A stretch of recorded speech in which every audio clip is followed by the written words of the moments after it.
The microphone is working, and I think we can know at the start and see that the room is full. So we have a lot of work ahead of us. So let's use every minute of it. So warm welcome again from both of us. John Max.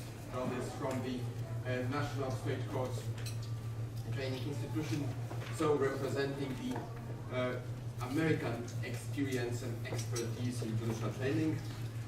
I'm Wojciech Postulski, I'm judge from Poland, but now I'm heading the network of all European Union judicial training institutions, so bringing with me our European experience. But here, we both are on behalf of our group of drafters of the principles. So we'll be trying to discuss with you the approach that we had within our drafting team. So the approach that we hope was universal, was bringing in the expertise from all parts of the world. So please don't see us via the lenses of our home jurisdictions, but as a representative of the group that you saw today in the morning in the plenary. As you all took part in the plenary, I think the goal of the session of today is clear for you. I hope it's clear for us. We have the draft, the text of the judicial training principles with the commentaries. As I said, 7 of us were working on this text for nearly a year, and the outcome of our work was presented to you in the plenary. So you were able to see the text, the very principles, as well as the commentaries to the principles. This text was disseminated to all of you earlier this year. The first round of dissemination was before the summer break. Just after the summer break, this text was sent to all of you again. At that stage, we were asking everyone to share your written comments to the text to make the work of drafting as easy as possible. We received the comments from approximately 10 IOJT members.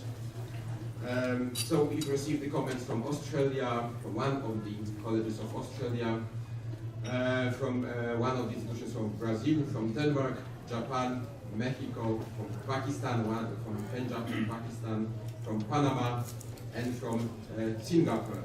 So my first question would be, do we have in the room any representatives of those institutions that have shared with us the written comments?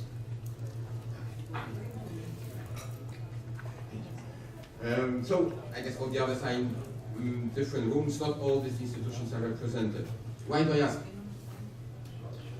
You had a chance and you used the chance to share your written comments with us. Of course, we will appreciate further discussing your comments here. But our aim is to hear from those who have not expressed your position yet. As Adele Kent said at the plenary this morning, now this is the time and place to share all our ideas, concerns, comments to the text. On Wednesday, when we will be adopting the principles, there will be no room for the discussion. So it's like the wedding ceremony. Anyone has to say something, it's now or never. On Wednesday, there will be no time for that. And that will be the main part of this session now, to go through principles one by one and to get the comments from you. Get the comments from you, because this is the workshop. So here, you are to work, and we are just here to moderate your work and to take the notes from what you are sharing with us. All of us, the drafting team, will meet again tomorrow, and tomorrow we'll be fine-tuning the text on the ground of everything that we get from you. So the purpose of today is not to find in this room the final text, not to find in this room the consensus on what we should have here, because we need to combine remarks from all 3 workshops that we are starting at this moment in 3 different rooms. And of course, we'll be trying here to clarify what we mean under each principle. Two more things I want to say here before passing the floor to John. First one is, please, when commenting, please bear in mind that we, when drafting the principles, you are trying to have this universal approach. We are aware how different the judicial systems are all over the world, so how different the judicial training systems are, in how different circumstances we work, how different concepts we have, which makes it even more difficult to make out of these different approaches one text that will satisfy all. And I can say it as my daily task is to work with 28 European Union member states and to find the solution that suits them. It's so difficult already within 28 from one continent. So you can imagine, we are very well aware how difficult it might be for us now to combine the differences from all the continents, from all more than 70 members of IOJP. Our aim was to respect all those differences, to respect all those diversities in our approaches. That's why you will see probably in our discussion, we saw it in the written comments, that some were asking for those principles being longer, more elaborate. But then the longer you get, the more difficult it gets. It becomes to find a consensus. That's why they're so concise. We're trying to find elements that we can really all agree on and that we all share. So, as I said, we will start with going through the principles one by one, but that's not the only task for us today. On Wednesday, we will approve the principles, and they will start their life after. And the task for you as well is to discuss at the end of our workshop, how do you see that life after? So I will be encouraging you to discuss the process of dissemination. How do you see the dissemination at the national level, at the regional level, to make everyone aware? We strive at encouraging every institution to take these principles as a ground for any kind of developments. But to do so, they must be known. We don't have all IOJP members present with us at the conference. Not all training institutions are IOJP members. The goal is to make everyone know this text. So that will be the second issue to discuss today, how to disseminate. And the third and the last one, what kind of activities we should run, what kind of toolkit we should have to implement them at the end. So we have these three steps. And I think what I was saying now, that was the longest intervention on my side, because then I will be passing the floor to you. Before, I want to give the floor to John to complement whatever I've said till now. Thank you, Wojciech. I really don't have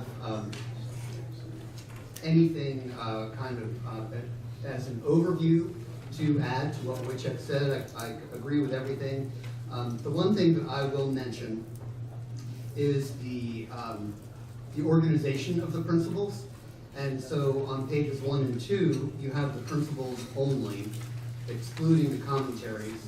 And so it's a little bit easier to see that, that there is the overall statement with the heading principles after the preamble, then the institutional framework principles, followed by training as part of the judicial role, and then training content and methodology.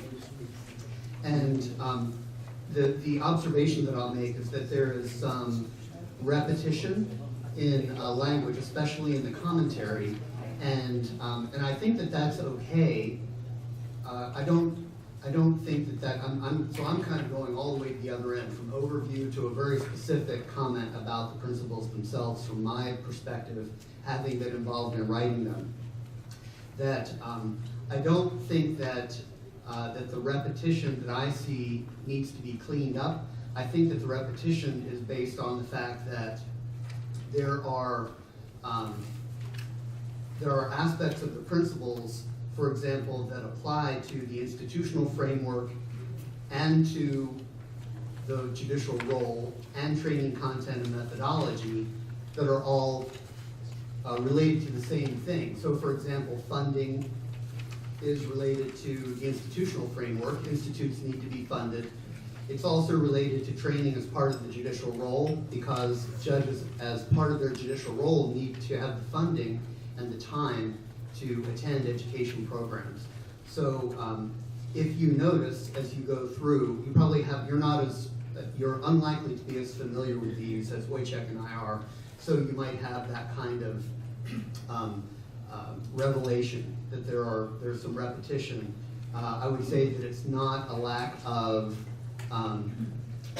good drafting, but that it's simply a reflection of the overlapping nature of some of the principles.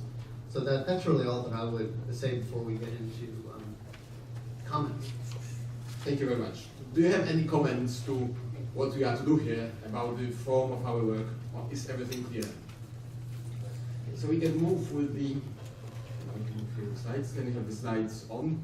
You'll see in a moment the slide number 1, the first article. Before I will ask you for the comments for that, do you have maybe any comments of the general nature for the text that you have in front of you before we will go into each and every article? Do you have anything that you want to share with us and everyone? Please. No, I have a comment.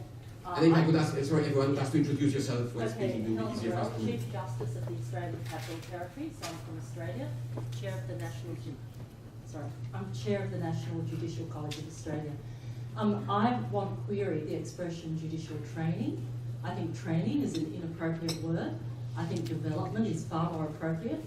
Training, for a start, suggests that judges might be dogs or horses, which perhaps some of them might be, but I think that it also suggests that they're being trained at the outset, but judges need to be developed throughout their careers. So I think development is the appropriate expression.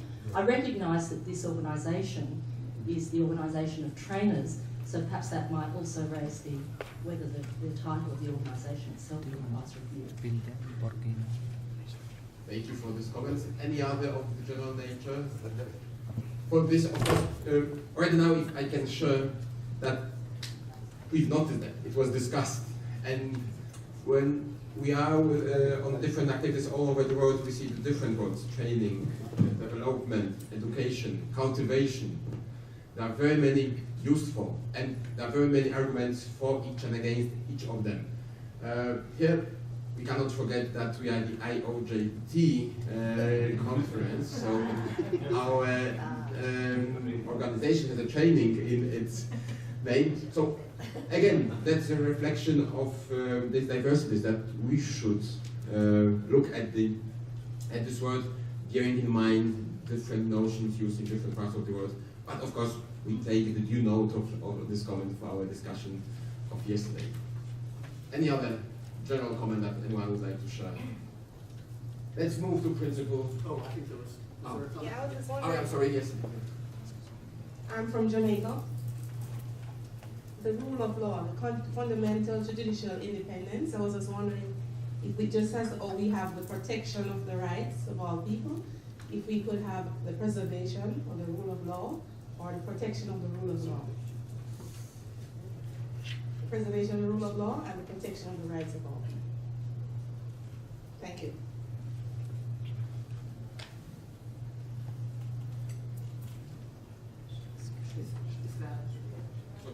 Yes, we go to the principle number 1, as I understand. Okay. Well noted. Anyone wants to comment that? Yes, please. I'm Joy Torres from the Philippines.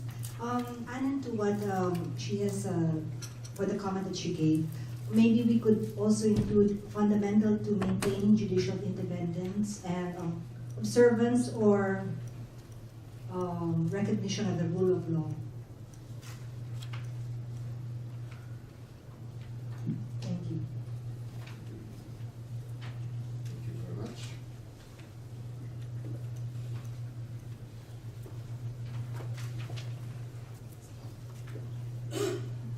Maureen O'Connor from U.S. Ohio Chief Justice. Are you wanting any comments on the comment after the article?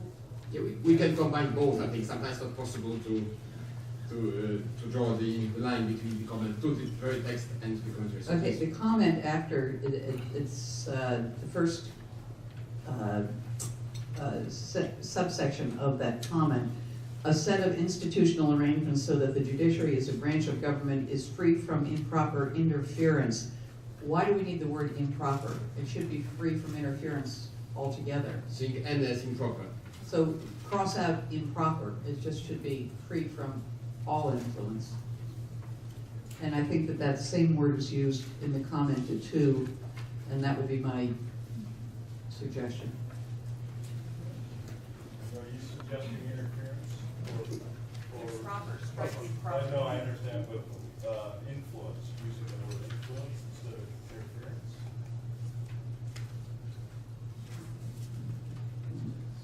I was just asking if she is suggesting, I know she was suggesting the deletion of the term improper. By the way, my name is William Brunson. I'm with the National Judicial College in Reno, Nevada, U.S. So she was suggesting deletion of the term improper, and I was thinking is free from influence as opposed to interference, because influence is a broader term. Interference is a direct thing. Influence can be much broader than interference.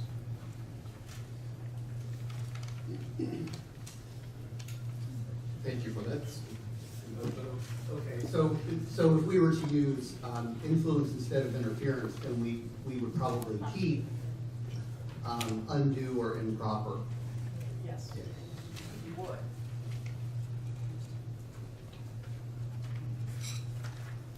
Because otherwise you would get into the contradiction of another principle, expecting senior judiciary to be involved. So we have to be careful with seeing the relations between these different principles. A comment from Singapore, please. I am Boon from the Singapore Judicial College. I'm commenting on the first sentence. It reads, judicial training is essential to ensure high standards of judicial competence and performance. But I notice the word integrity is missing, and I don't think integrity is a subset of competence or performance. So I'm wondering whether it should include judicial integrity, competence, and performance, or provided you would assume that integrity is already subsumed, whether in competence or performance. Thank you. Thank you for this comment. I have to tell you now that in one of the written comments that we received, we got a very similar remark that the word integrity should be used in the article number 1. From another hand, we should now remind ourselves the Bangalore principles of judicial conduct. And there we have 5 key principles under the independence, which as a priority, diligence, impartiality, integrity. So then, of course, there's a question, if we take one of these into the text, one might ask, why have we left the other? Not in the text. That was our consideration when discussing the comment that came from Pakistan about the integrity. Any reflection on that? Would you expect to see integrity in this text, or not necessarily? Having the notions of rule of law and independence already there.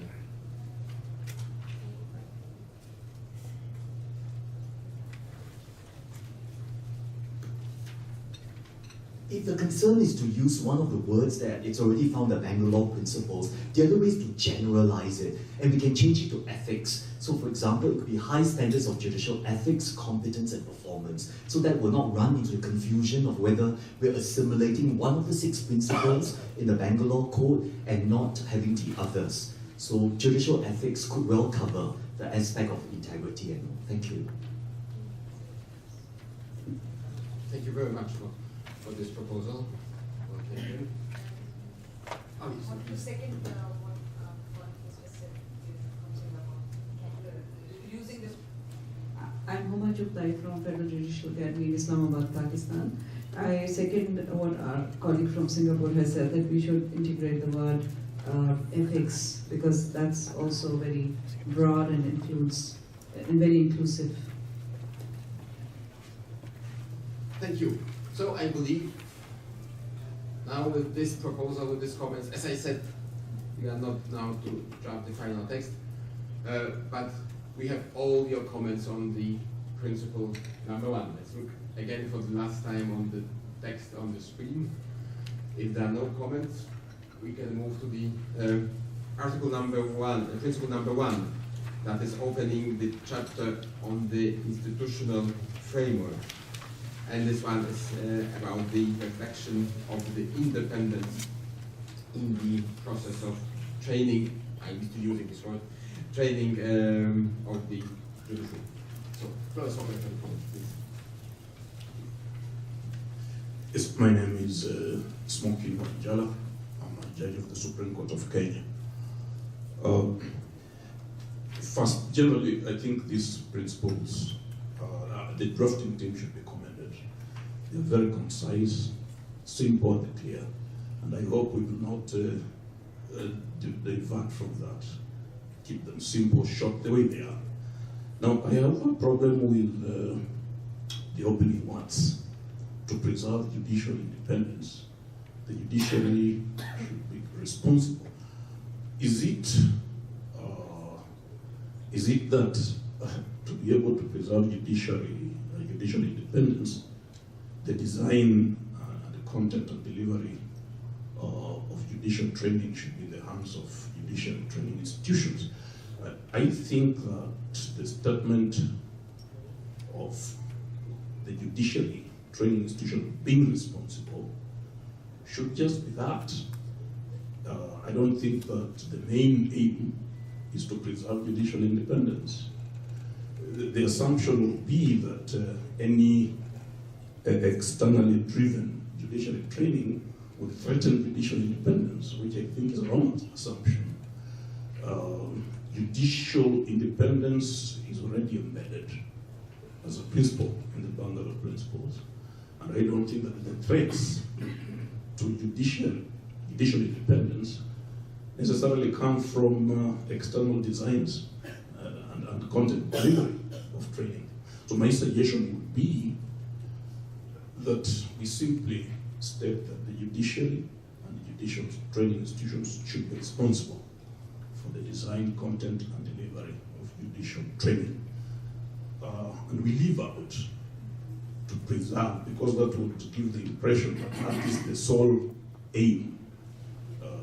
So if we left it that way, we would not do any injustice. So that's my suggestion. So I dare to say that it's a very far-going proposal, because for us when drafting that, we saw exactly the need to preserve judicial independence, a reason for a must of the judiciary and their training institutes to be solely responsible for the judicial training, because we know, just last week I was taking part in a discussion in the conference in Taipei when we were discussing if there should be any exit ways from the judges of the professions other than disciplinary proceedings, and the answer is obviously no. That means that we have whom we have there and the profession. So the only way to shape them and to secure that they are really meeting the criteria and others with one of independence is by the training. So that's why that link, or having a source in this independence of the institutions in the judicial independence, was seen as a core. What the other participants of this workshop think about this comment? My name is Wajihuddin. I'm Dean Faculty of the KPK Judicial Academy. My suggestion is this article, if read with Article 9 of this declaration, doesn't mean that we are excluding the experts of different fields from training of the judicial officers. And if I'm permitted to explain what I mean, is that like we, for example, started training on technical subjects like cyber crimes, like forensics, and we tried to get our judges trained on these subjects, but somehow we felt that that level of delivery could not be made by the judicial officers because it's a specialized field. And just your comment, please. Thank you. Thank you. I think the link between the principles 2 and 9 is very clear. I would propose not to discuss number 9 now, but what I want to say is that that proposed principles of judiciary having the training in their hands have two dimensions. The first dimension is about leading the process, so being responsible for it, being in the position of supervision of what and how is being done in the judicial training. And the second aspect is direct delivery of the very training. So only the first aspect we are dealing with in the principle number 2. Mainly the second and partly only the first aspect is being dealt with in the principle number 9. So I propose to focus on the issue of who the trainers should be. Should the trainers be only the judges in the principle number 9, being aware that there is a connection with 2, but in 2 we talk about the judge-led training, not judge-delivered training. But already now I want to say that, of course, not. The principle 9 is not suggesting that it should be only the judges training on everything. If that would be the approach of our committee, we would get into the contradiction. Because you can notice that we are saying in another part of the principles that judicial training should be multidisciplinary, that it should cover a very wide range of knowledge, of skills, going far beyond the legal topics. So having said that, we cannot say that judges should train on all of it, because that would be contradictory, of course. That is just the initial remark on principle number 9, but I propose to discuss it in depth when we get to the principle number 9, and now focus on this independence from the perspective of judge-led education, not judge-delivered education. If I could, before the next comment, I am interested in hearing about what the, okay, so number 2 is, that leads with to preserve judicial independence, etc. I'd be interested in hearing kind of a list of other things that is accomplished by the judiciary and judicial training institutions being responsible for the design, content, and delivery of judicial training. I wrote the commentary for this principle, and so I definitely focused on the preservation of judicial independence, because that is the opening clause, and this principle now suggests that that having judicial institutes design and determine content and deliver has the explicit goal of preserving judicial independence, which may, by implication, exclude other purposes of that. And so, even if we don't change the language of the principle, which I think is somewhat unlikely, we could add to the commentary. And so one thing that we could add to the commentary would be the other things that are accomplished by having judicial institutes do these things. So, you know, not to get bogged down in number 2, but so maybe if we could first have the justice from Kenya reply, since he brought up that comment, and then go to the back of the room. Yes, I guess other things that would be accomplished by having judicially-led training, design, content, and delivery would be relevance of the training. Because unless it is judicially-led, then you could very well subject judges and magistrates to irrelevant training. So that I think is one important deliverable from having that. My only problem was that the way it's worded, it gives the impression that the reason the training should be judicially led is to preserve judicial independence. That's my only problem. Okay, thank you. I request the floor at the back of the room. But before there was someone in the back asking for the floor. Not anymore? Okay, please. This is Shahid Shafiq from Pakistan's Semi-Judicial Academy.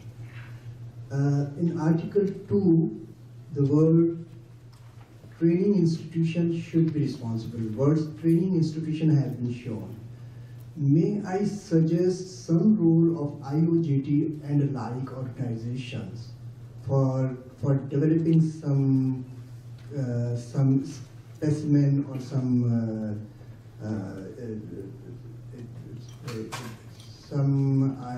I believe some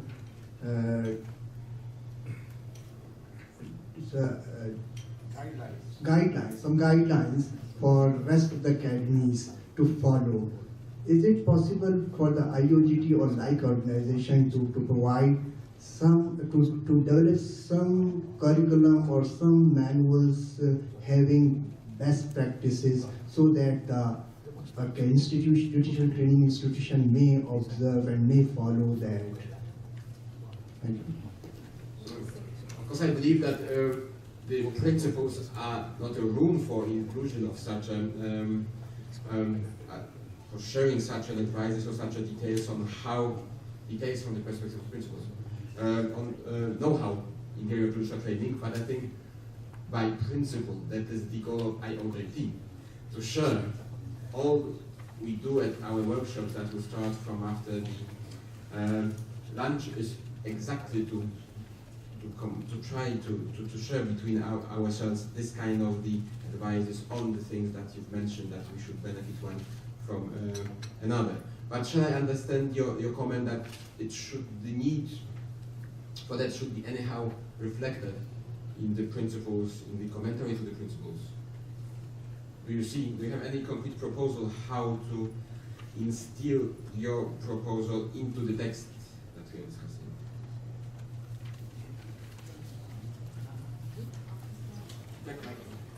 Yeah, just No, but just to allow the colleague from Pakistan to answer. Oh, answer. If we could have the microphone here in front. No, here.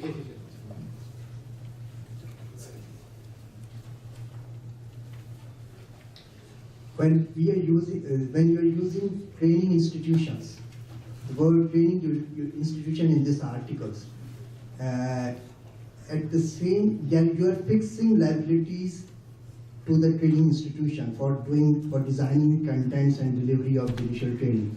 So we may fix some liabilities or some responsibilities to the IOGT or like organization to develop some contents standards, some standards for delivering trainings.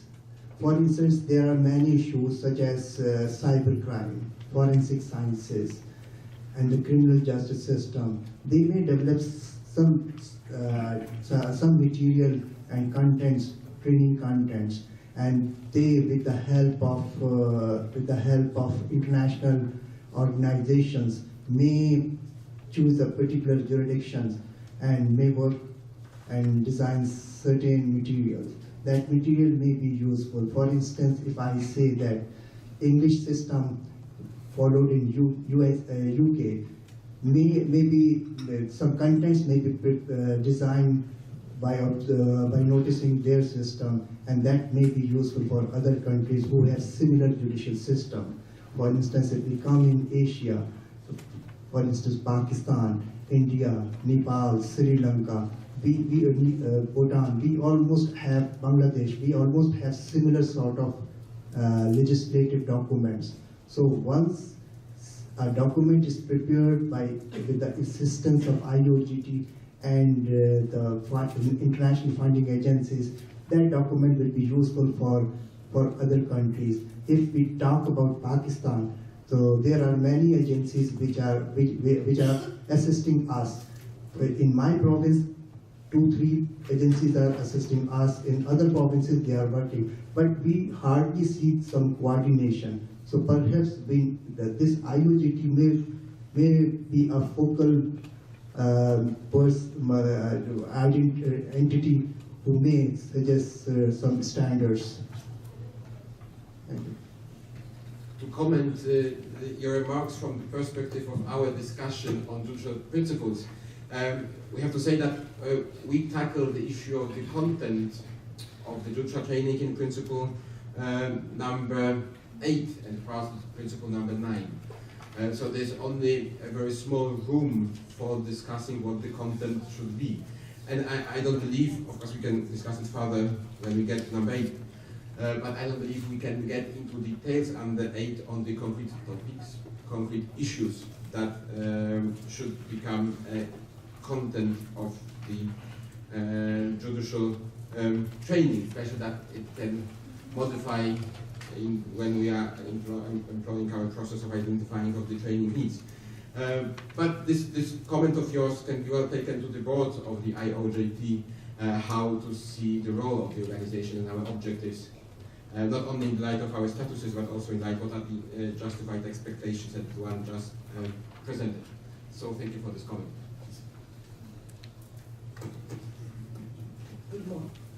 Good morning. I'm Justice Delilah Magtolis of the Philippine Judicial Academy, Philippines. I believe, with due respect to all the comments earlier given, I think that Article 2 should stay as is, because what we understand here is that the judiciary or its training institution should be given responsibility for the design, content, and delivery of judicial training. What we understand is that we have 3 main branches of government: the executive, the legislative, and the judiciary. So we don't leave it to the other branches. Congress may pass law, but they don't train us.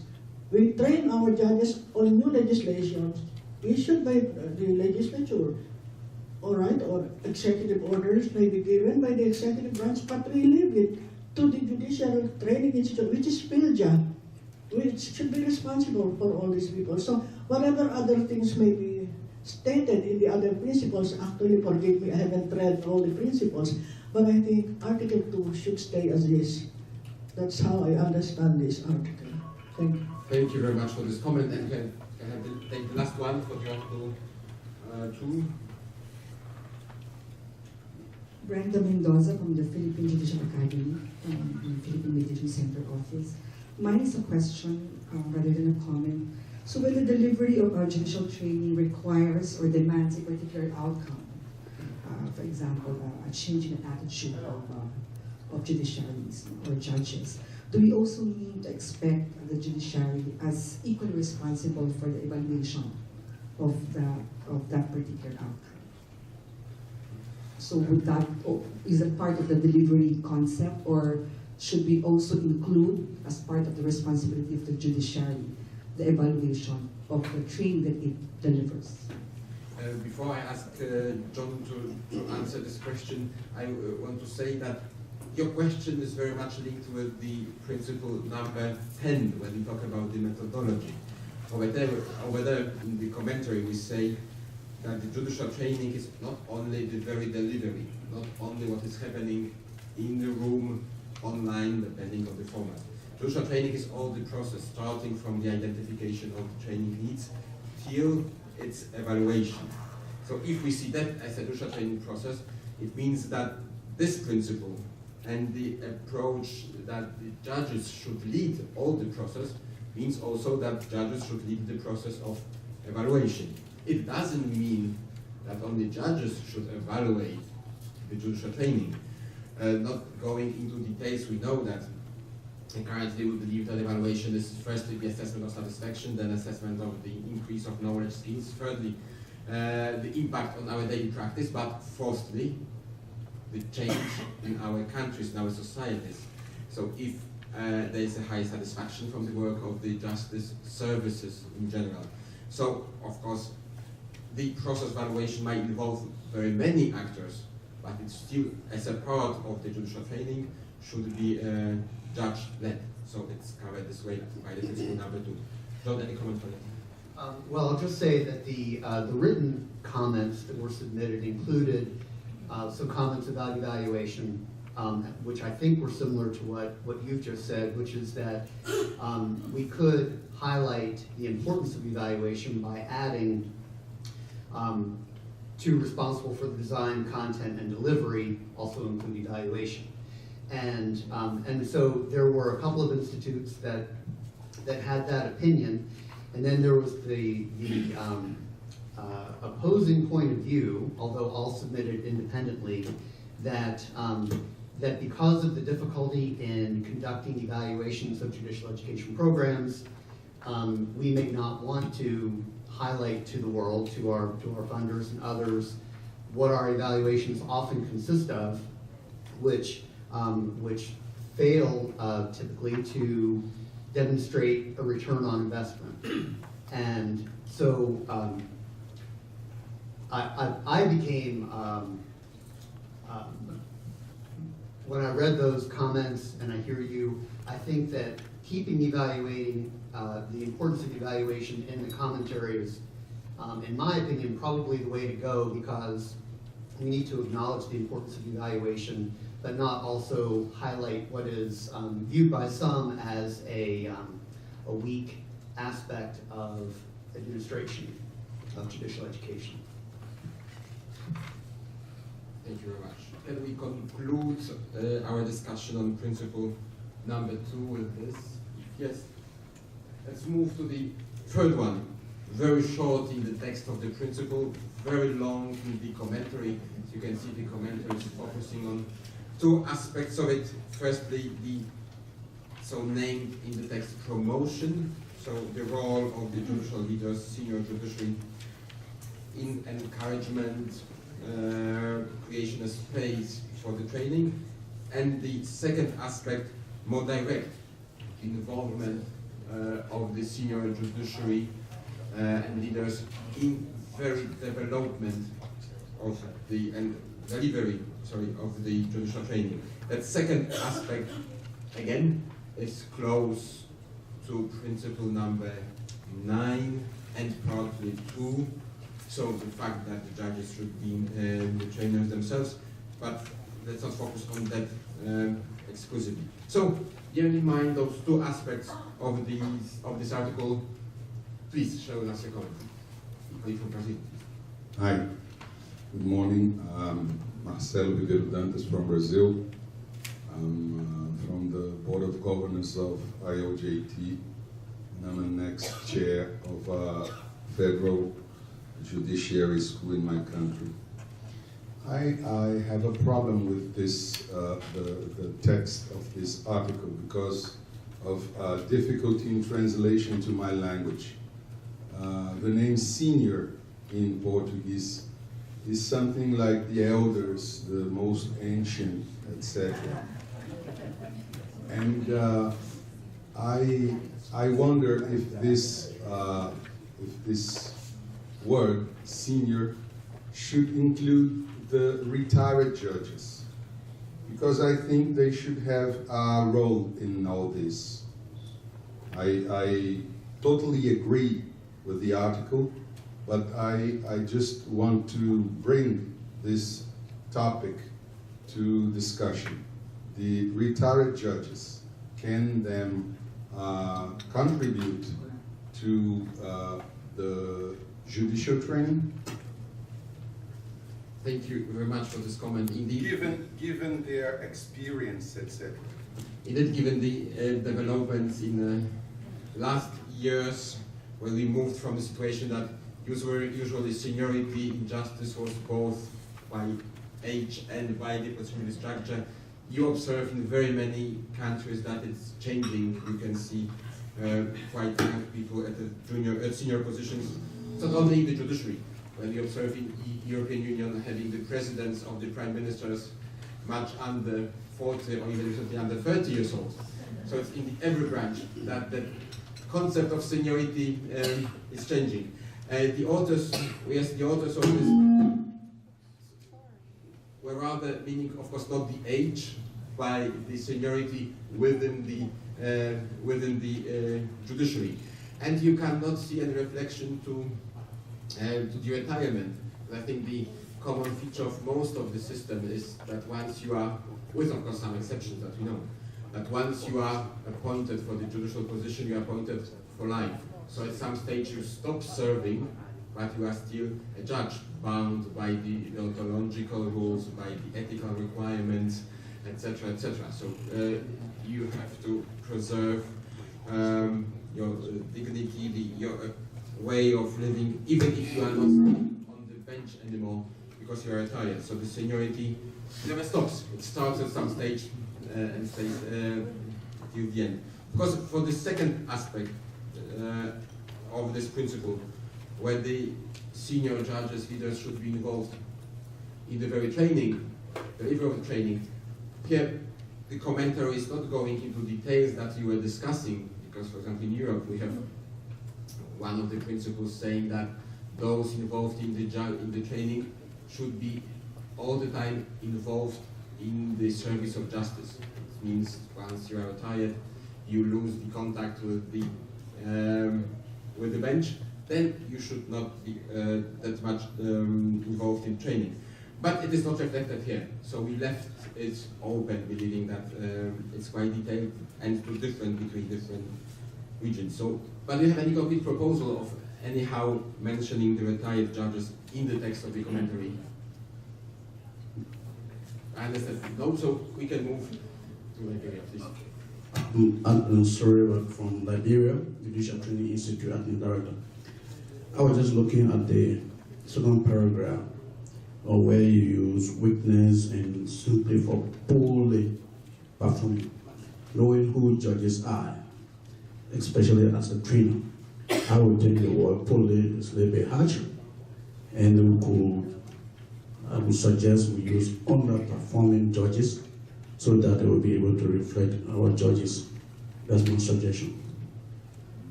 Could you repeat that? I just want to I make sure. said, knowing that who our judges are, the word that is used in the last sentence, where you have weakness known simply for poorly performing judges. I would suggest for us to use that word a bit harsh, and I would suggest that we use underperforming judges, other words, rather than poorly performing judges. Underperforming judges.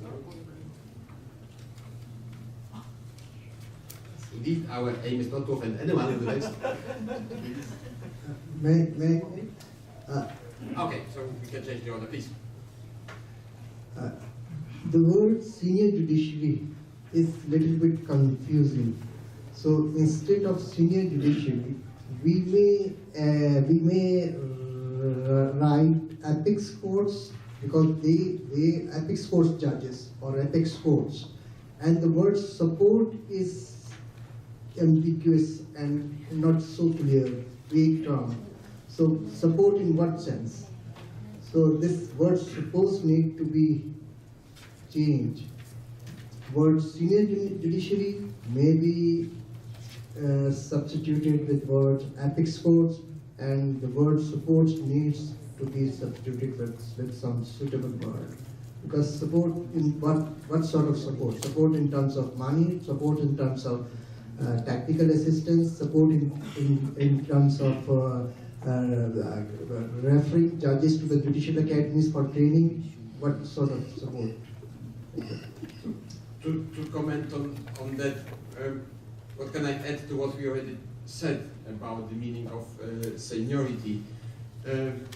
Is I think the goal was, to allow this notion of seniority to include all the different situations. In some jurisdictions, seniority means being a member of the Supreme Court or the High Court. In some, it means being a member of the Judicial Council, no matter which court you come from.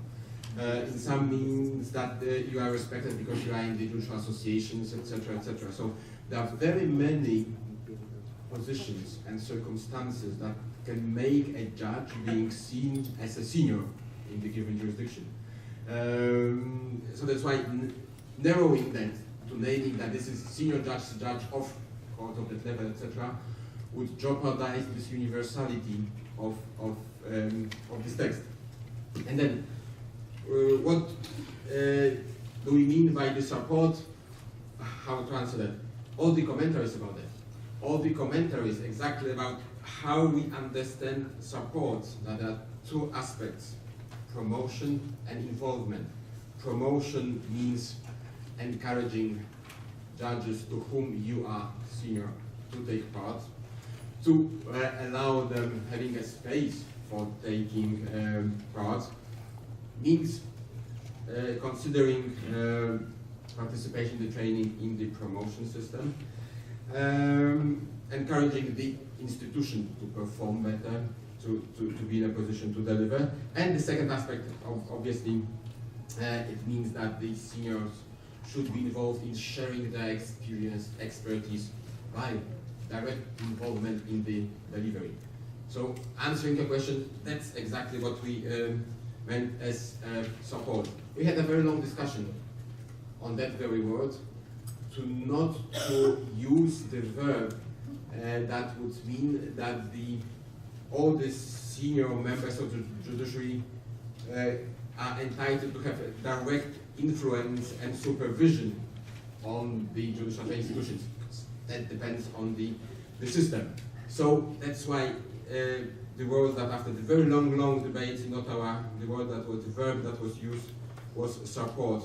That we believe is covering all that is in the commentary and is not foreseeing something that is unwanted, not to make the academies be too much dependent on the senior judges, Supreme Courts, whatever it can be. So these two ways of what we have in, what we don't want to have in, were debated when discussing the verb support. Please, go ahead, Max. Thank you. According to the commentary of Article 3, judicial leaders also refers to the heads of the courts. I have my comment on the words used, judicial leaders. If we try to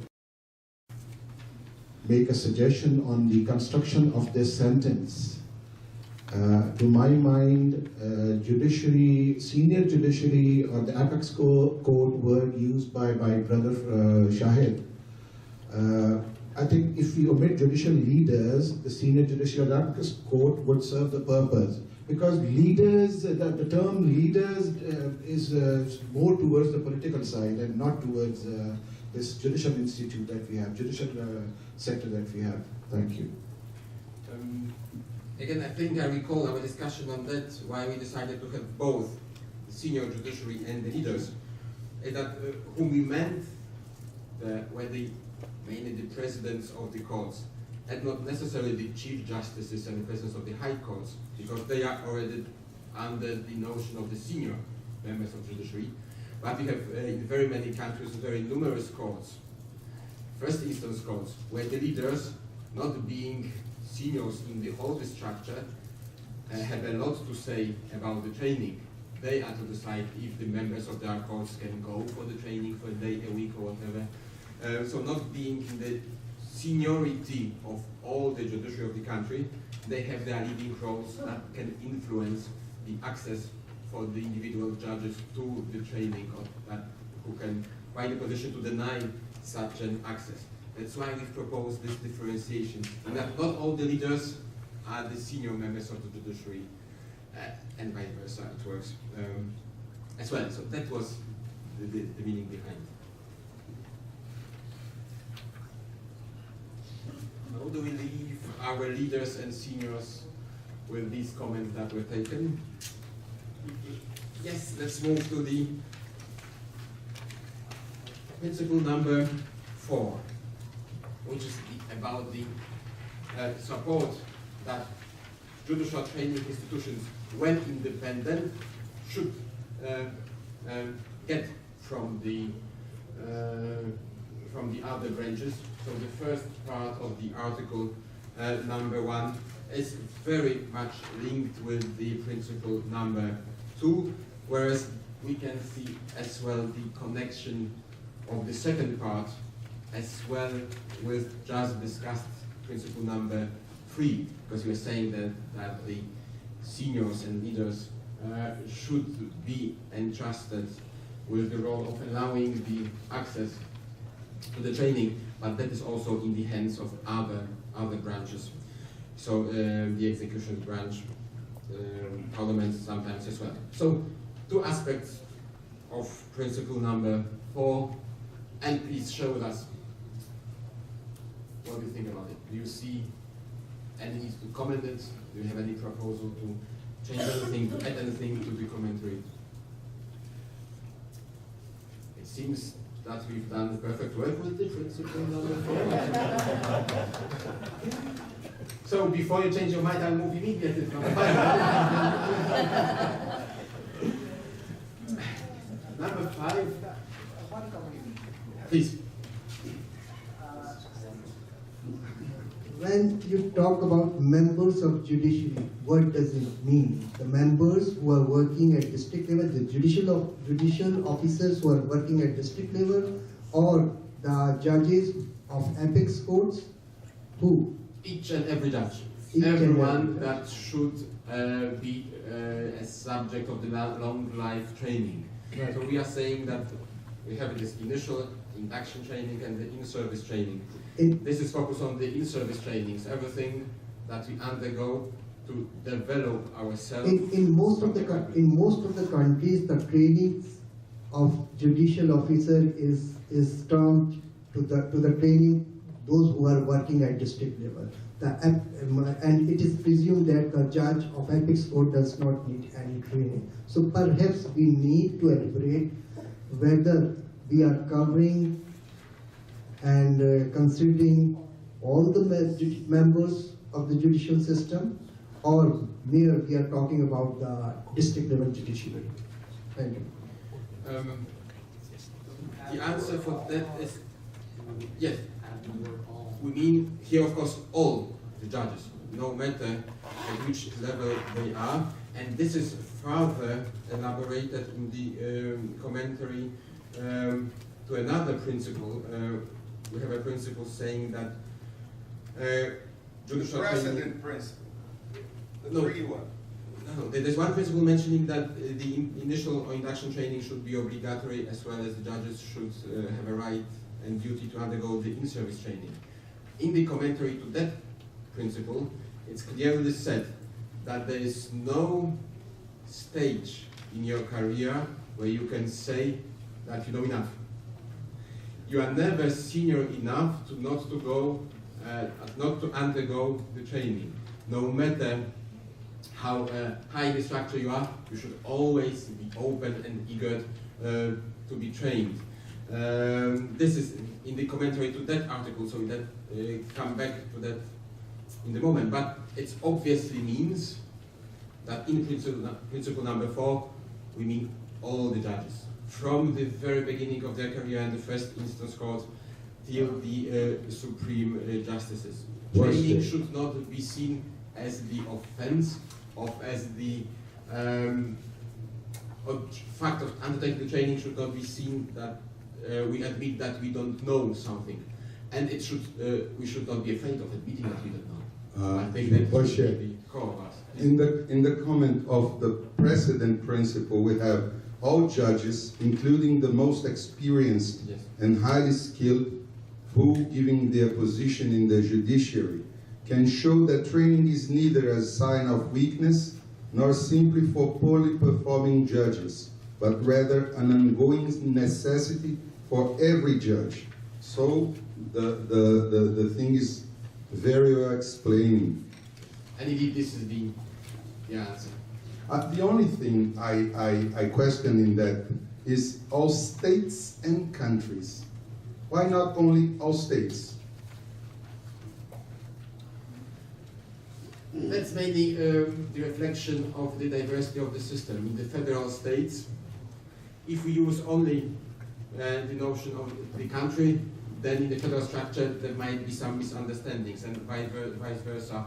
If we use only the notion state in the federal countries, there will be a problem that the federal level authorities can say, okay, it's not our business, so it's at the lower level. So to cover both levels in the federal states, to avoid giving the arguments into the hands of those who do not want to finance us. All right. Now, so I was saying that 4 would be easy, and it was not that. 5. That's about the problem that sometimes is faced in some parts of the world about the donors-driven training. That problem of the fact that sometimes the training is driven by the donors made us to draft the principle number 5. We are curious to hear your comments on this principle.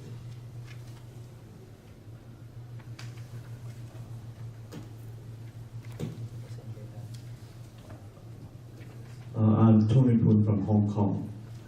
We were new to the IOJT. This is the first appearance of us. Now, in our jurisdiction, we do not accept financial resources from private sectors. So it is quite beyond our imagination for this for our training of judges to be supported financially or otherwise by non-governmental fundings. The principle is that we view that as a compromise to our judicial independence, and it is on that basis. I'm wondering why we should include this clause at all in the guiding principle of the IOJT, because it is in itself, in our view, contradictory to the principles of judicial independence.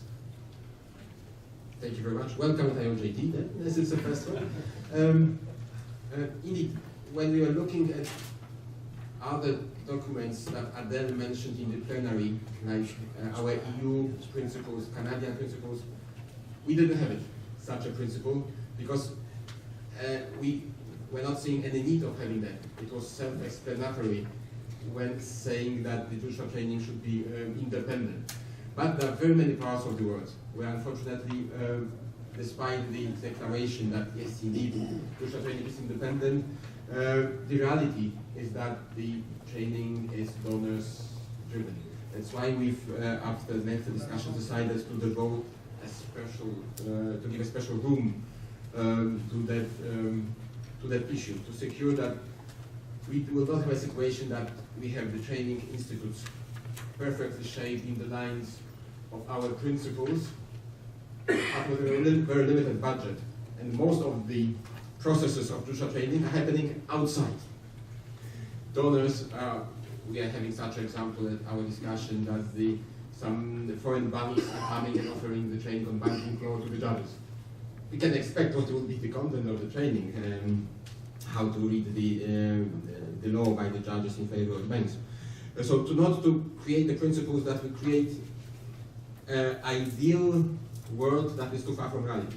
But that's why, of course, it can be seen as obvious and then not requiring special principle. But still, in many parts of the world, the reality is of a kind that's made us decide and propose to you to devote a specific principle to the donors-driven training issue.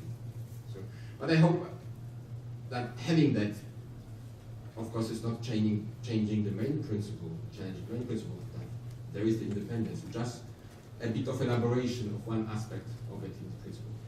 If I got the question right. Yes, I had this comment from when we were looking at Article 2.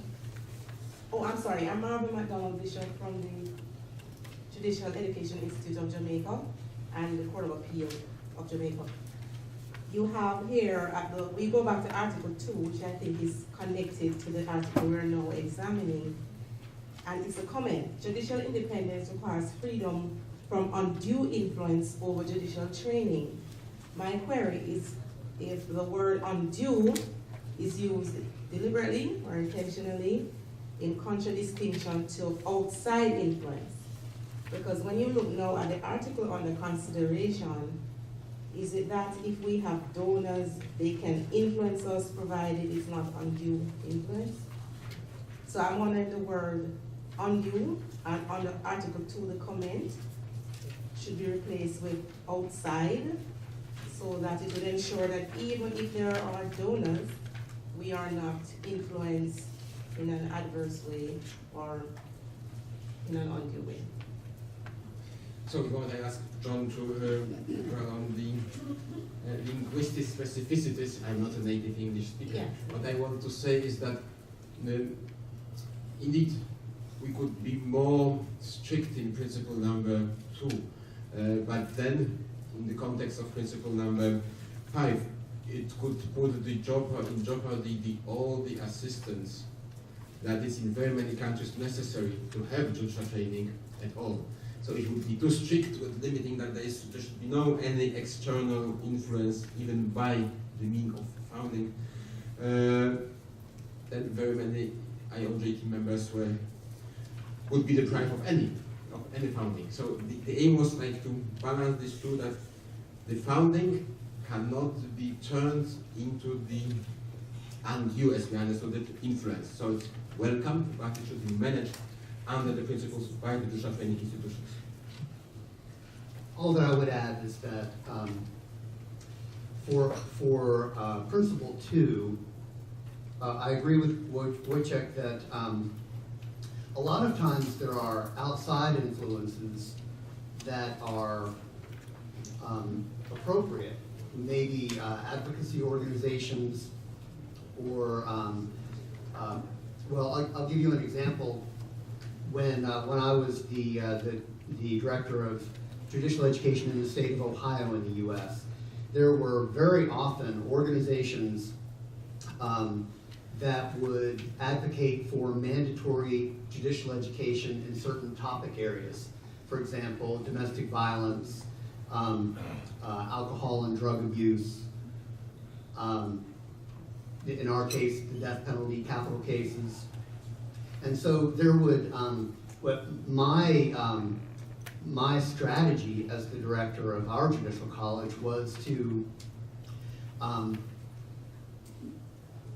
oppose the idea of mandatory education, but to demonstrate that we were already conducting education in those areas. And so that was an outside influence on the education that we were offering, but I wouldn't characterize it as undue, because it was appropriate for us to be offering education. But I didn't want us to have all of these mandatory times that we would have to offer education, because often it would be like 2 hours of domestic violence education every 2 years, for example. So comparing that to number 5, in the US, there are academic organizations, colleges and universities, and some other entities that provide support for judges to attend education. And some of those have a very particular ideological point of view. And so, so I do see the influences in the 2 areas as being different, and that number 5, while I would say that most states in the U.S. have their own judicial education programs, still there's always less money than we would like. And so it's very appealing to judges to be able to go to these education programs offered by entities that have they want to exert influence. So it's not just the countries that have no resources. I think that there can be this effort to influence the judiciaries in many countries in different ways financially. So, thank you.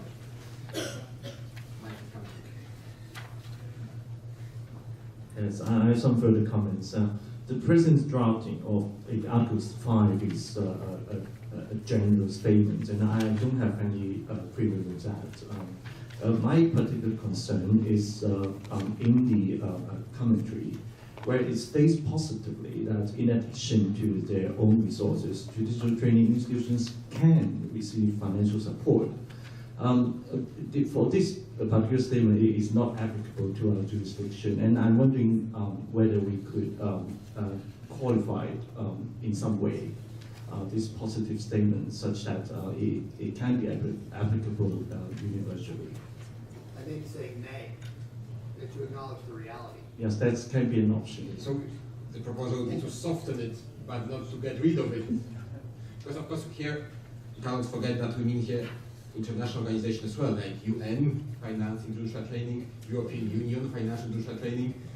I think we all agree we don't want to get rid of this.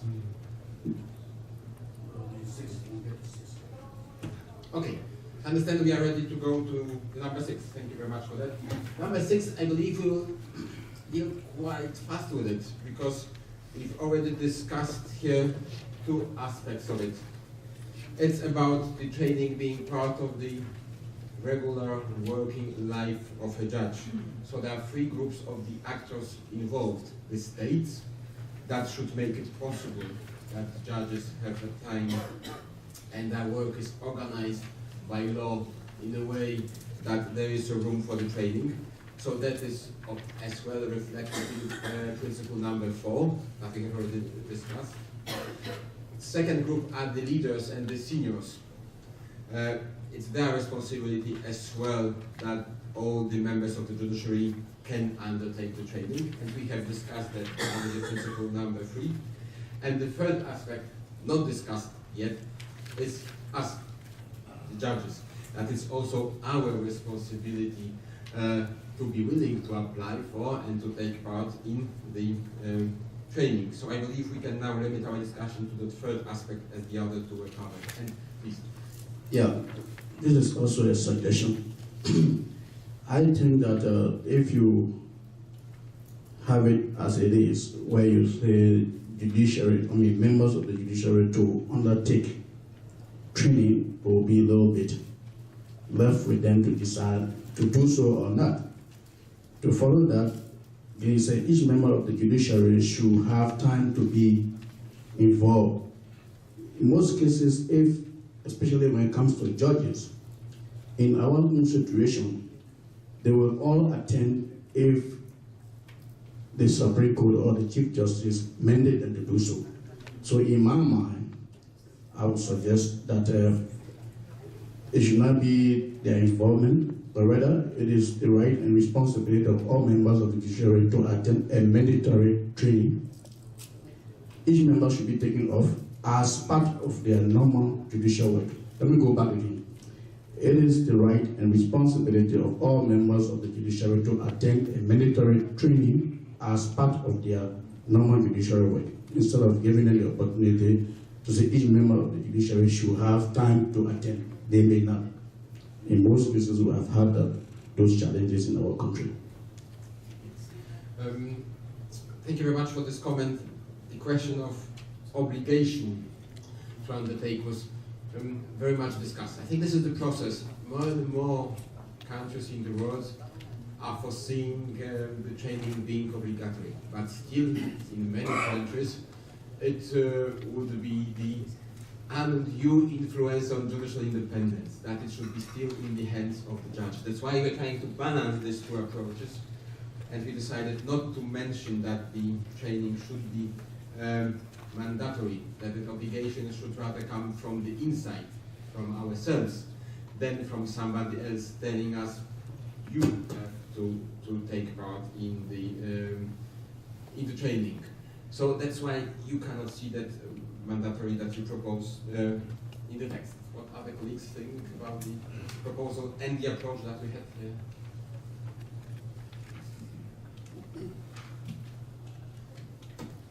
My name is Shazib Saeed from Punjab Judicial Academy, Pakistan. While referring Article 4, you said that the responsibility of all the members of the judiciary to undertake training. So you also said that the members of the judiciary mean only judges. So in our jurisdiction, we have about, in Punjab, one province, we have 1,800 judges, and we have 20,000 staff associated with those judges. They need also training. So these articles do not mention whether they need training or not. They need training. They are part and parcel of the judicial system. This is my comment. Thank you very much.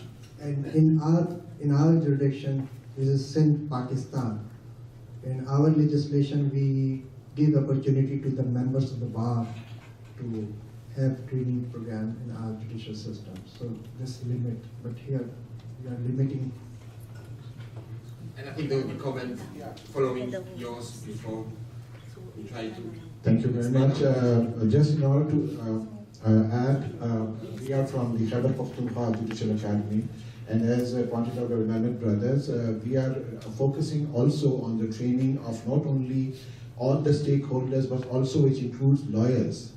And if keeping that in mind, if you're training as a part of judicial role, involved in training of judicial officers, if it has been restricted to judicial officers, why not all the stakeholders, which includes the staff as rightly pointed out by the Punjab Judicial Academy. Thank you. Thank you for these 3 comments. I think the remits of IOJT members, national training providers, differ. Some of us address only judges, some address also court staff, lawyers, prosecutors. If you would enter into the opening the principles to all the professions, then I think we will never have a consensus that everyone agrees. The one thing that we all at IOJT have in common is that we train judges. That's the remit of IOJT. That's why we focus on the judges here, knowing that in some systems these principles will equally be applicable to another professions trained together, but which is and might not be a case in another. So that's why, not to enter into the conflict in that, we all the time refer to the judges and their training. And there's a note at the end of the preamble that the term judiciary is used in this document may include prosecutors, defenders, defense counsel, and others depending on the justice system. So the preamble does include that it accommodates different systems. And we could certainly add court staff, which is a big part of many U.S. Judicial education institutes. To the preamble in space. Okay, thank you very much. When I watch the time, we have to speed up a bit. So move to the Article 7. And here already foreseeing some discussions here. I have to say the following. It's about the 2 stages of the training. That is, this principle is mentioning that we have to remember that there is an initial or induction training that should be in place in the system of judicial training, and as well as the in-service training, so training throughout the careers of the judges. And especially this first part, the initial induction training, is the thing that differs judicial systems very much.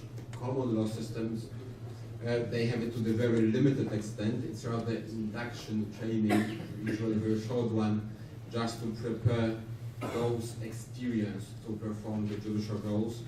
Whereas in the civil law system countries, we have those lengthy initial training processes. So we were trying to take into the account both systems and both approaches. And as well as for the common law, where we have this induction training, we were fully aware, we were discussing that, and we received some comments on the fact that induction training should be the one that is taken upon the appointment, because in some countries the number of the judges is so limited that it's not possible to guarantee that they will not perform any task before the training. Sometimes you need to have 2, 3, 4 appointments to create a group to train them.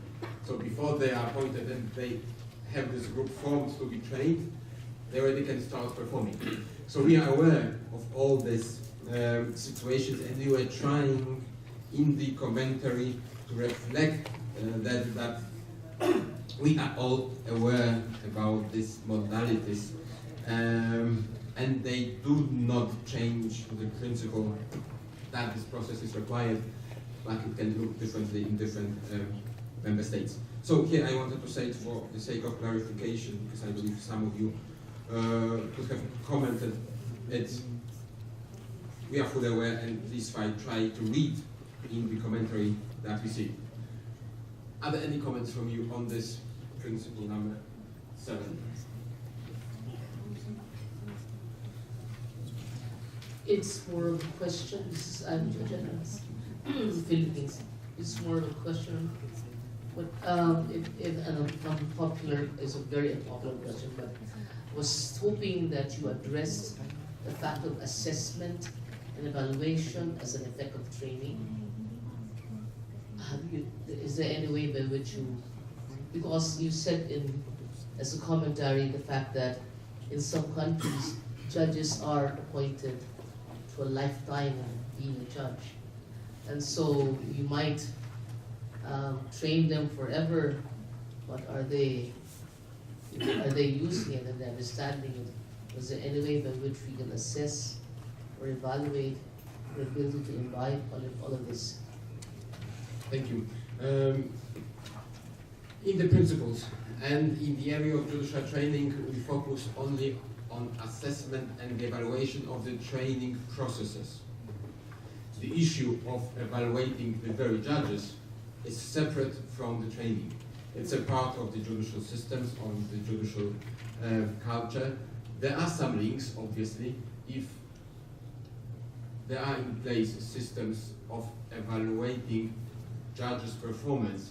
The consequence of such an evaluation might be the recommendation to undergo the training, to be sent to the training, to improve some of our competencies. But it is not seen by us as a part of a very training process. It's something separate, very sensitive issue, because we have to remember that the limit of the assessment and evaluation of a performance of the judge is where his or her independence starts, so it's a very difficult issue. As I said, not touched by these principles. The principles in the principle number 10 focus only on the evaluation and assessment of the training process, not the very participants to this process. That was the approach.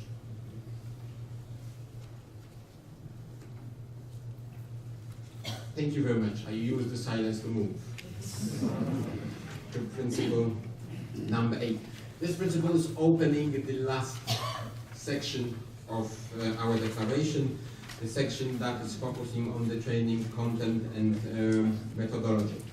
And the first in this section, principle number 8, is acknowledging the fact that being a judge means knowing a lot, not only the law.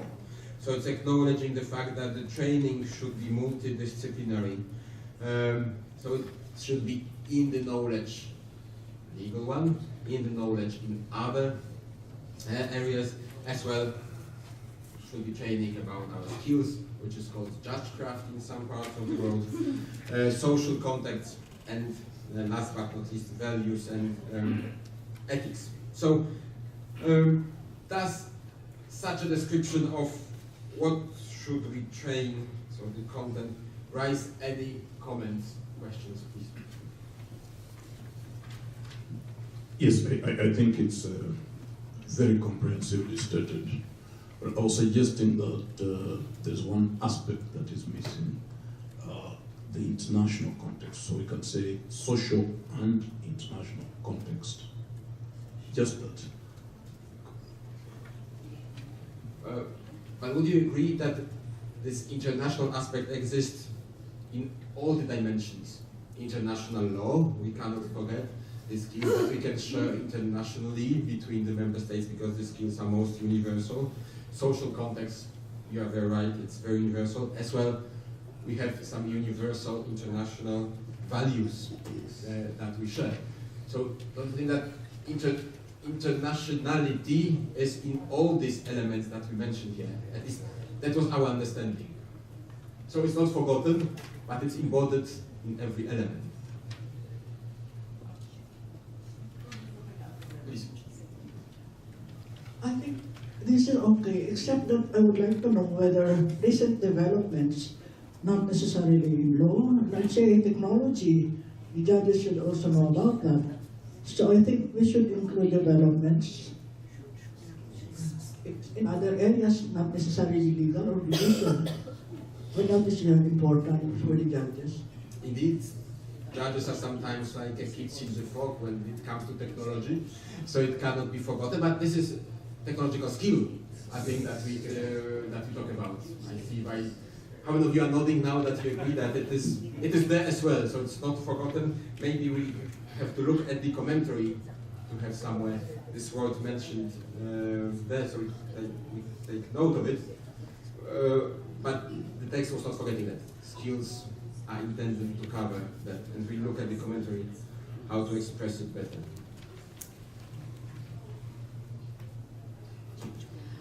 Yes, skills is comprehensive, but having said that, could we add, because the sense that I have felt over here is, and I agree to that there are emerging, emerging technologies like forensic,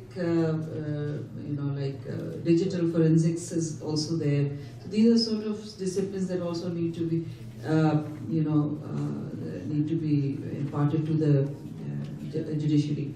But having said that, we could, we could add perhaps to meet the emerging challenges or emerging situations, to meet them, or the modern technology, some kind of word has to be put in that states that these trainings need to be modernized to meet the emerging issues and challenges.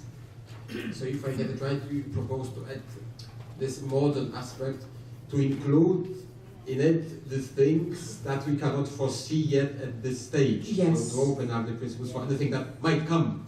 Yes. And we don't see. Yes, so maybe towards the end of this statement where we say acknowledging the complexity of the judicial role, judicial training should be multidisciplinary, yes, and include training in law, skills, social context, values, and ethics to meet, to meet the modern challenges, modern and emerging modern challenges, sort of. We take note of it. Probably, of course, it depends on all the groups. We will be proposing to add it to the commentary rather than to the very text, but to have it very well reflected. Thank you. Any more comments about the content? 9. I'm very curious to hear how long the discussion we'll have here. We have 15 minutes left for our workshop. Already, when discussing principle number 2, I was referring to this one, principle number 9, which is talking about the delivery of the training. In number 2, we were saying that the judicial training should be judge-led. And with this, the commentary to the principle number 9 starts as well. You can read that we recognize one aspect, that is judge-led training, education, development. And another aspect, the very delivery. And I want, before open the floor for your comments, I want to draw your attention to the word primarily. This is the word with which we want to reflect the fact that, as we just said, training should be multidisciplinary. And we know that there are very many areas for which judges are not an appropriate trainers. And we need an expert from all the disciplines, as well further mentioned in the commentary to this text. So this one word primarily is trying to express all that, but not going too far from the fact that it should be judge-led judicial training reflecting the independence. So there was a balance between awareness and no doubt about having trainers from all the disciplines, and the fact that we talk about the judicial training, which should be independent. So this is how we see it here. It's very well, I think, reflected in the commentary. At least, the floor is yours for that.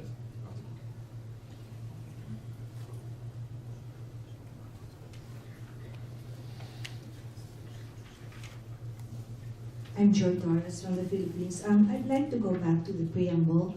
I was just wondering, is there some kind of a minimum standard of judicial independence or some kind of an internationally acceptable standard that we're working on? Or is it to my understanding that this is all based, the guiding principles are anchored on the Bangalore principles? Is it, because if we're talking about high standards, there must be some kind of minimum or international standard that we are working on. And if this could be reflected in the preamble. When we deal with the narrow area which judicial training is, we cannot go beyond or above what was said in the Bangalore principles, because they are the overarching principles to what we do. They were the principles for the judicial conduct. So we take a note of your proposal to reflect it to the better extent, but I want to share with you that the principles of Bangalore, they are not the newest one.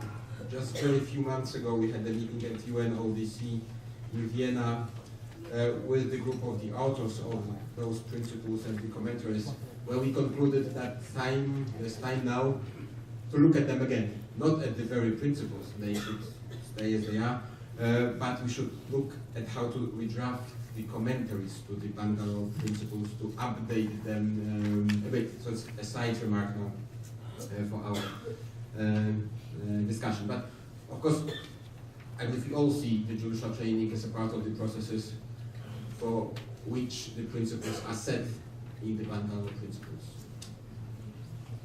I know we kind of discussed this a little earlier, but there does seem to be a little bit of a conflict between the article and the commentary. It seems like instead of saying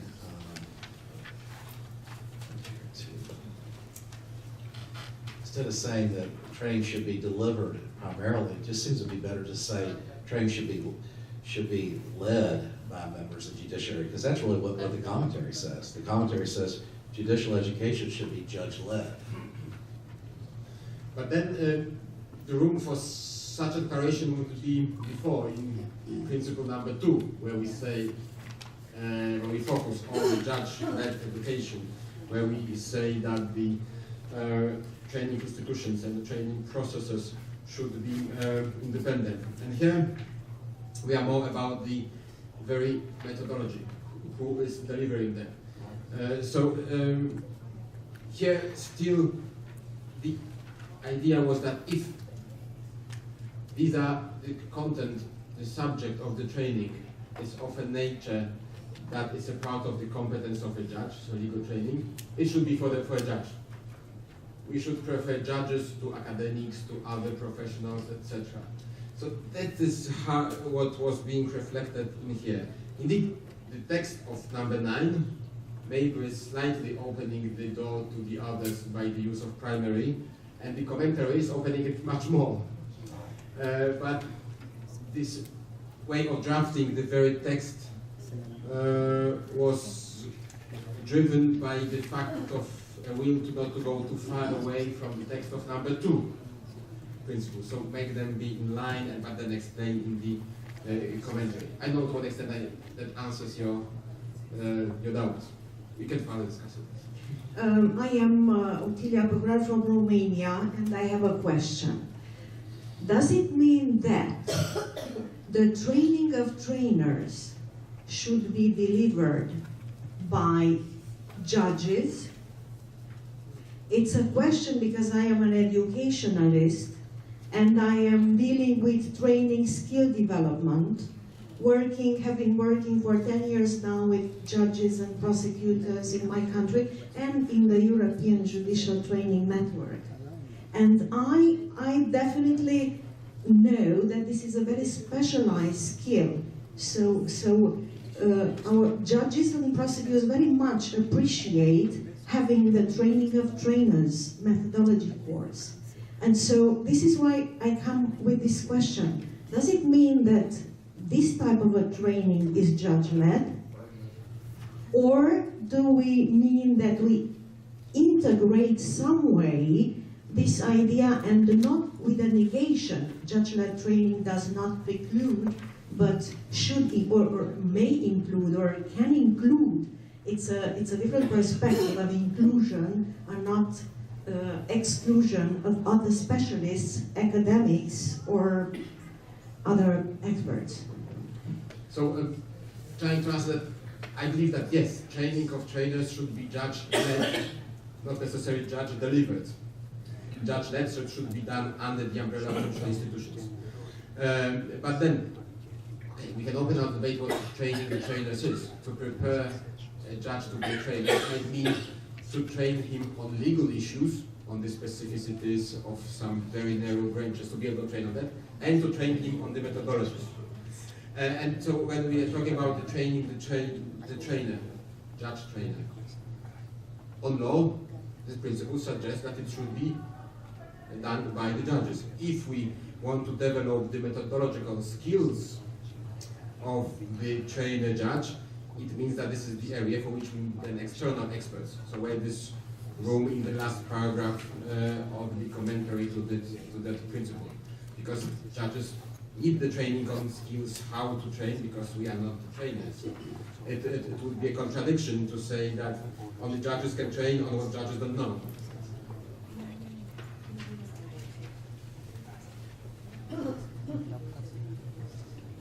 Hi, I'm Boon from Singapore Judicial College, and I just want to defend the draft as it is. And the draft, the main principle at paragraph 9 is completely consistent with the explanation at paragraph 3.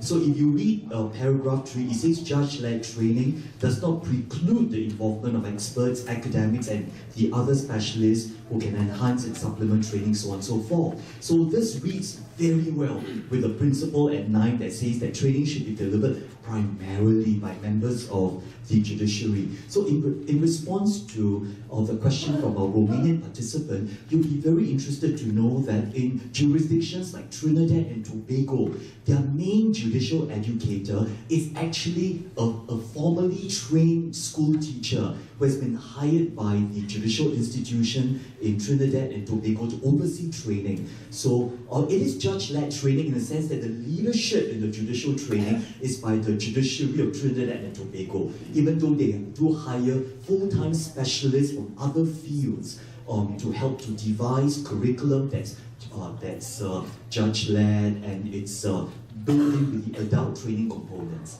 Thank you. Thank you very much for the supportive comment. And with this, I will move to number 10, benefiting from this mood of this stage of the discussion. The last one, on the methodology. I want to make one comment before asking you to comment, one comment on the ground of what you received on paper.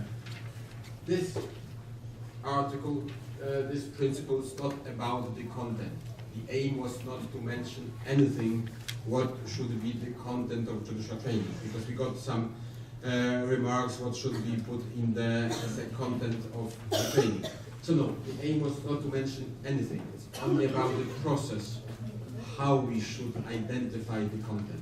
That's why in the commentary you see a big stress being put on the first stage, so the identification of the training needs, which links us with the content, but it's only limits to the fact that we should employ the modern tools when identifying what to train, but we don't want to focus here on what to train. It's only about the methods. So that was my first comment in light of the written comments received and some that we are foreseeing to get from you.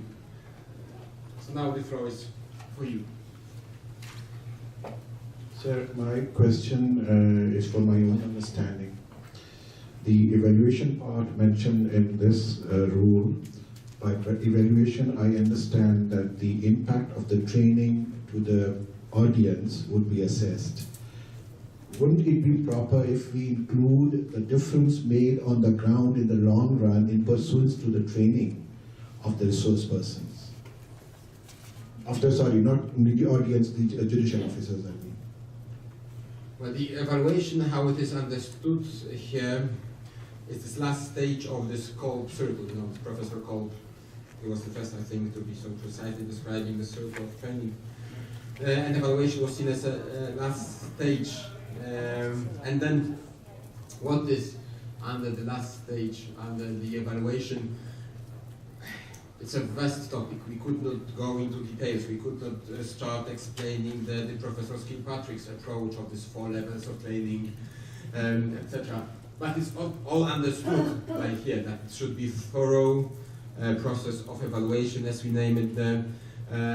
Again, benefiting from all the developments. It means not evaluating only satisfaction, but all the elements that you mentioned, the impact, what has changed for the person, how behavior of the person has changed, how the perception of judicial system has been changed, which is of course very difficult and requiring a lot of debate still. But it's always there. We are not in a position to elaborate extensively on this very element of the evaluation, which is an element of the methodology.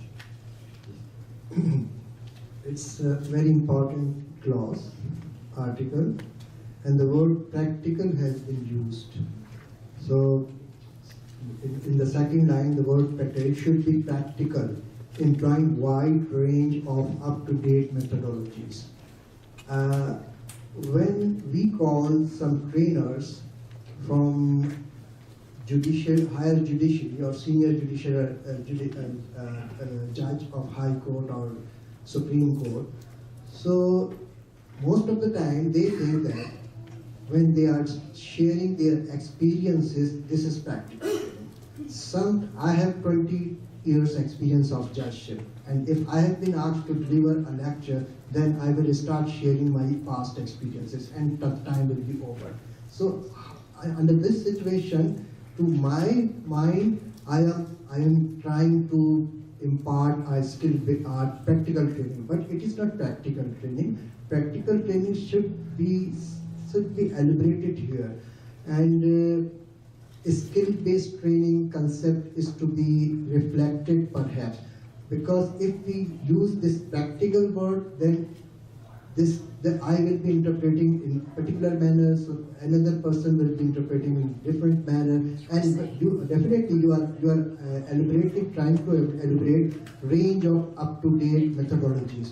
So up-to-date methodologies, we observe that everyone, most of the time the person use multimedia presentation, and he is of the view that he succeeded to impart an effective training session. So perhaps we need to highlight and identify some mechanism as well. For instance, if we use words in the last up-to-date methodologies such as mock trial, such as case studies, such as order and judgment writing, 2-3 examples may be given, so that the trainer may be compelled that these are the practical aspects which the judges, newly appointed judges, need. And one thing, please. In the preamble, you have, in the second para, you have used the word uniting judicial training institutions throughout the world. This words have been used. But in the articles, we hardly see that there is any mechanism provided for uniting. Of course, this event is an attempt to unite, but we are here discussing certain issues which we will be following in our jurisdiction. But there is a need, perhaps to me, there is a need some coordination. If I am sitting in Pakistan and I am lacking in certain area, and I observe that this lady has the competency and she can assist me. So what is the mechanism to take opportunity from, to take assistance from her? To me, Honorable Mr. Judge is very relevant to me, and I feel that I need his assistance. But there is no mechanism that how we can interact with each other. So perhaps here in this document, there is a need to design or reflect some mechanism of coordination as well. Thank you. Thank you very much. So to comment on the first point of yours, practical, you can see in the commentary the words trainee-oriented. When we are thinking about the practicality, it was not from the side of the trainer, but the participant. So we mean practicality from the point of view of the absorption. You know, there are those researchers saying that when you listen, you remember like 10%. When you talk, you remember like 20%. When you do something, you remember up to 40, 60%, and only when you deliver yourself, you are expected to remember most of it. So that is the perspective that we mean the practicality. So practical method is the one that allows to absorb as much as possible from what is being given. So the method of giving must be practical, meaning allowing for the as high absorption as possible. That was understood this way. And my second comment that I think will very well sum up all our discussion here is that I think the fact that we discuss these principles that will adopt them on Wednesday, that we will have them, then they will try to implement them, would be exactly the attempt to unite us in believing in the same things and doing the same things the same way. This is exactly what we are doing by proposing and then very soon having this principle. And for that purpose, what is important is, of course, the next steps. And here I would like to ask you to spend 5 more minutes of a lunch break. I'm aware it's sharp 1:15 now. 5 more minutes of ideas from you on those exactly next steps, on dissemination, on what kind of toolkits you would see in place to make these principles be living principles after their adoptions. Any comments on these points?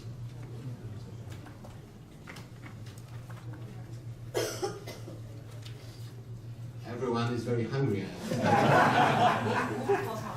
Okay, so then there's a time for me to say thank you very much for all your work and enjoy lunch.